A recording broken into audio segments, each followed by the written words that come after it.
아멘. 오늘 하루도 주님과 동행하시며 승리와 은혜의 날 되시기를 소망합니다. 어제 사도행전 22장 말씀을 통해 살펴보았듯 사도 바울은 자신이 그리스도를 만남으로 회심하였고 그 후 그리스도의 보내심을 받아 이방인의 사도가 되었음을 유대인들에게 변증하였습니다.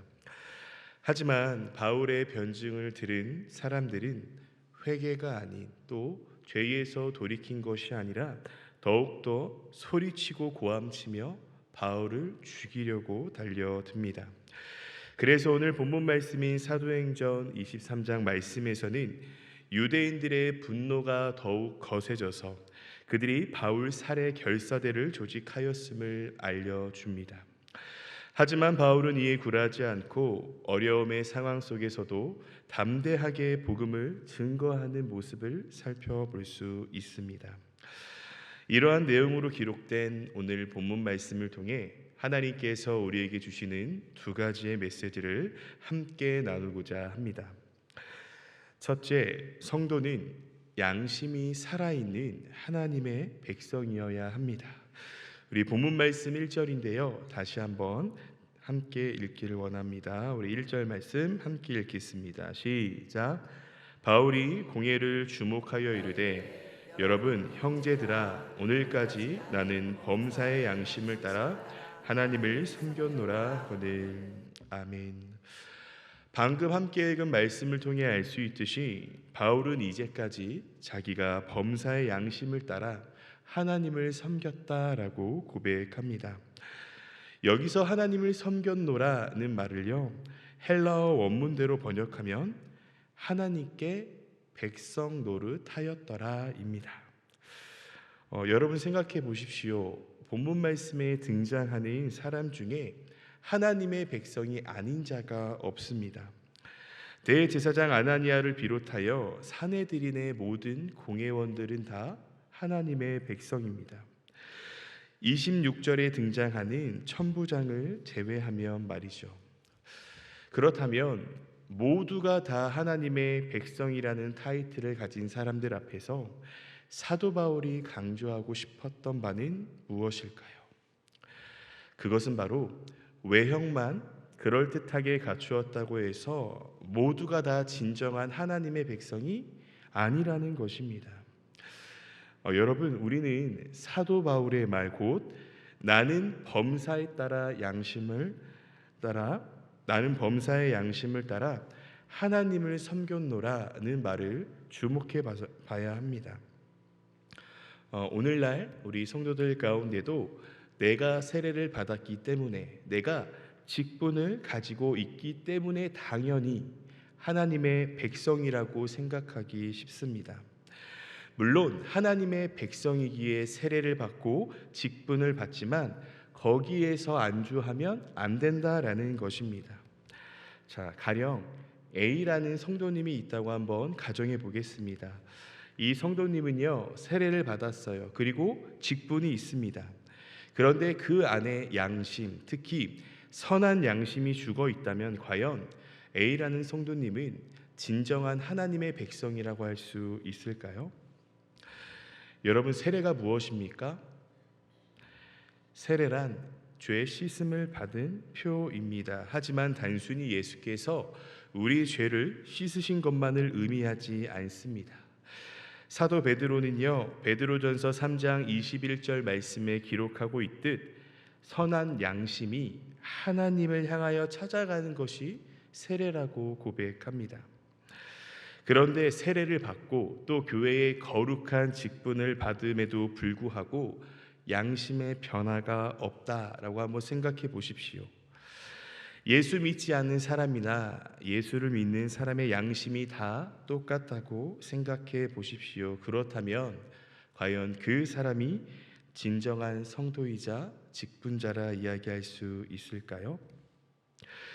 오늘 본문 말씀에서 사도 바울은 이렇게 전혀 양심의 변화가 없고 오히려 불신자보다 더 더러운 양심을 가지고 있는 대제사장 아나니아를 가리켜 회칠한 담이여라고 하며 책망합니다.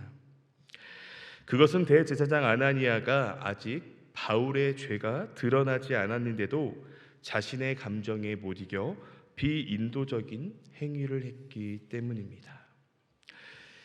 보배로운 성도 여러분, 여러분은 어떠하십니까? 성도로서 선한 양심에 따라 하나님을 섬기고 계십니까? 아니면 겉으로만 또 외형적으로만 하나님을 섬기며 내 속사람은 세상 사람들과 별반 다르지 않게 살고 계십니까? 이 새벽을 깨어 나온 여러분 모두가 주님 안에서 선한 양심을 소유한 거룩한 백성이 되시기를 소망합니다. 다음으로 오늘 본문 말씀을 통해 하나님이 우리에게 주시는 두 번째 메시지는 주님께서는 고난의 밤에 우리를 찾아오십니다. 우리 본문 말씀 11절의 말씀인데요, 다시 한 번 더 함께 11절 말씀 읽겠습니다. 시작.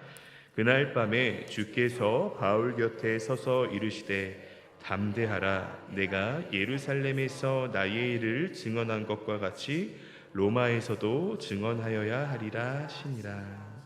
아멘.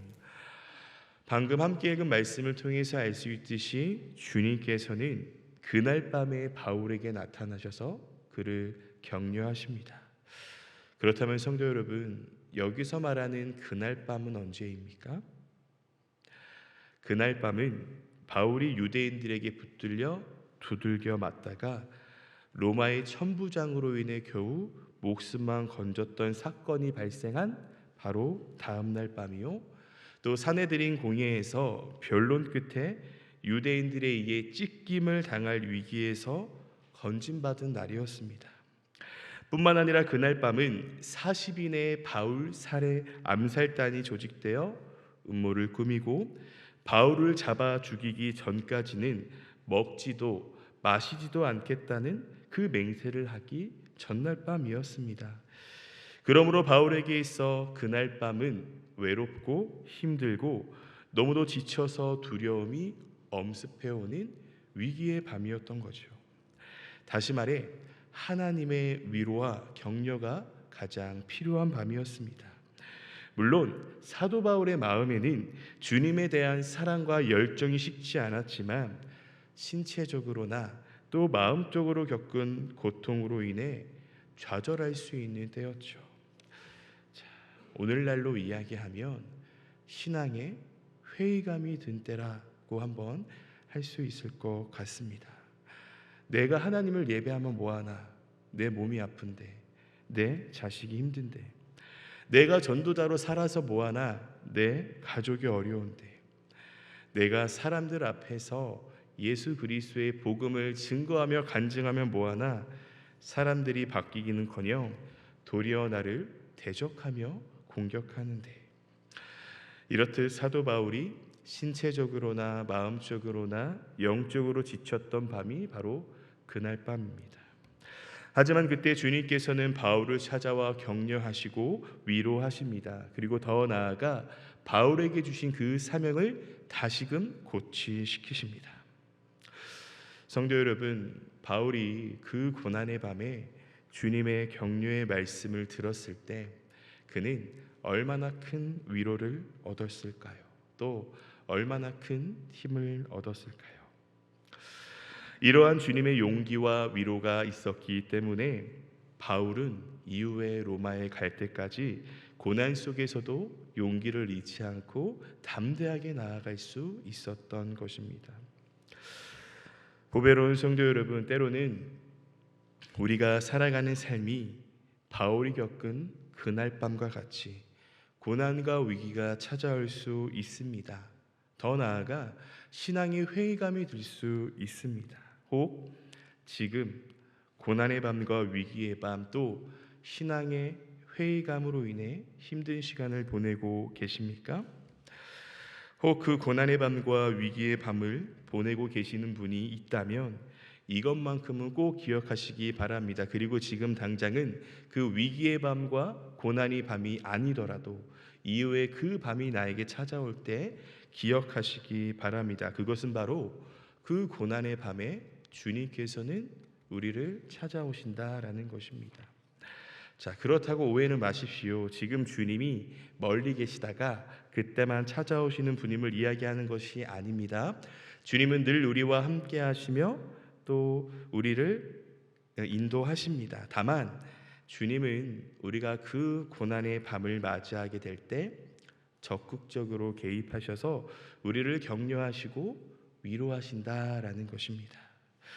그렇기에 성도 여러분, 지금 고난의 밤을 맞이하셨다고 해서 너무 낙심하지 마십시오. 그때 주님께서 여러분을 찾아오십니다.